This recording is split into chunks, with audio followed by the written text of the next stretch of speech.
حتى أن من إشغال هذه الحصات التي في هذا الزمان لكثير من الناس أنها جرت كثير من الحجاج إلى حقيقة أمر مؤلم، والله مؤلم جدا.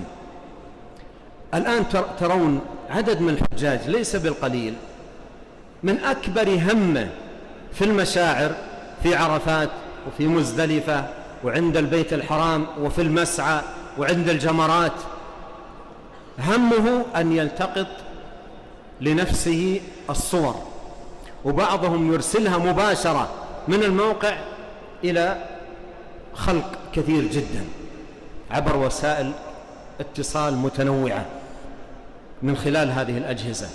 حتى رأينا بعض الحجاج هدانا الله وإياهم وبصرنا في ديننا أجمعين وردنا إلى الحق ردا جميلا، رأينا بعضهم يقف مثلا عند الجمرات ويصلح إزاره ويمد يديه ثم يصوره صاحبه، وإذا انتهى التصوير أنزل يديه. إذن اليدان ما رفعتا لمن؟ هل رفعت لله؟ ما رفعت لله. في الحديث يقول الحديث القدسي حديث سلمان، يقول النبي عليه الصلاة والسلام: إن الله حيي كريم يستحي من عبده إذا رفع إليه يديه أن يردهما صفرا. رفع إليه يديه، هذا يرفع يديه، تؤخذ صورة ثم يخفض يديه ثم يرسل الصورة، وربما يحدث أصحابه يقول: هذه صورتي وأنا أدعو عند الجمرات أو أدعو في عرفات. هو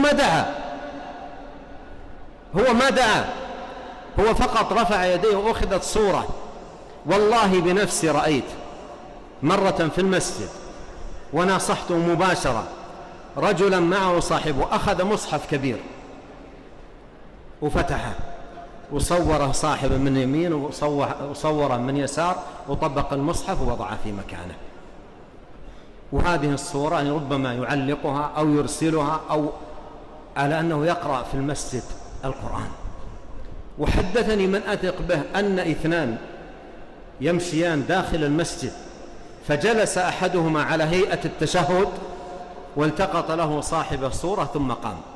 والله مصيبة، والله أمر يؤلم الغيور، والله يؤلم الناصح، والله من يراهم وهو ناصح يتقطع قلبه عليهم ألما. كيف يكون هذا الأمر؟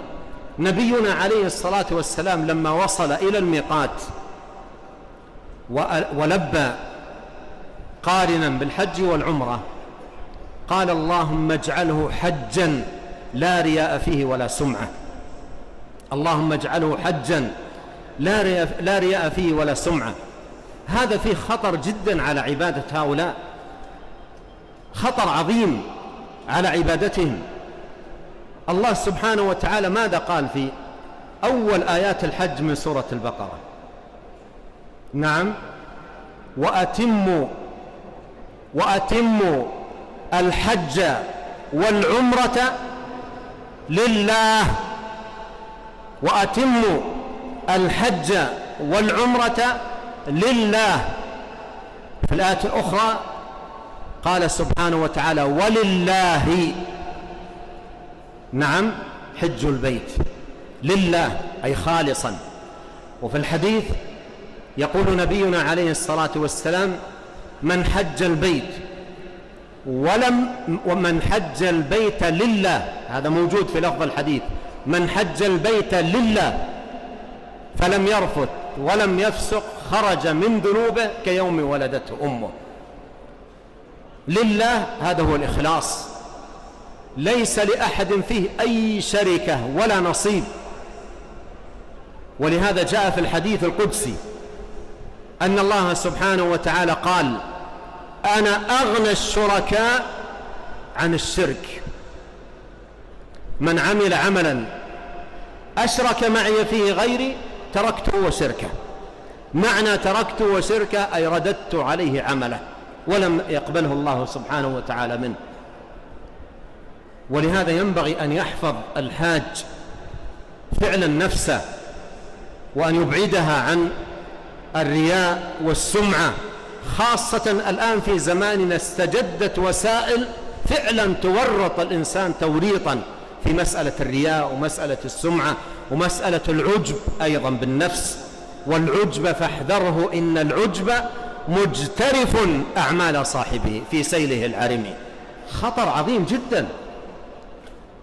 ولهذا يدخل العبد حجه محافظا على هذه العبادة، محافظا عليها، مجاهدا نفسه على إخلاصها لله وابتغاء الله وحده سبحانه وتعالى بها، يريد بها وجه الله، لا يجعل لأحد فيها أي شركة ولا أي نصيب. جاء في الحديث أن نبينا صلى الله عليه وسلم قال: يقال للمرائين يوم القيامة: اذهبوا إلى من كنتم تراؤونهم بأعمالكم فالتمسوا منهم أجرا. فالتمسوا منهم أجرا. ماذا يحصلون عند من رأوهم بالأعمال وأرسلوا لهم مقاطع وأرسلوا لهم صور وأرسلوا لهم؟ ماذا يغنون عنه؟ ولهذا ينبغي على العبد أن ينتبه لهذه القضية العظيمة، يحرص على البعد عن القواطع والشواغل والملهيات والصوارف والصواد، وهي كثيرة. حمانا الله وإياكم ووقانا ووقاكم ورزقنا صفاء العمل وخلوص النية وحسن الاتباع للنبي الكريم عليه الصلاة والسلام.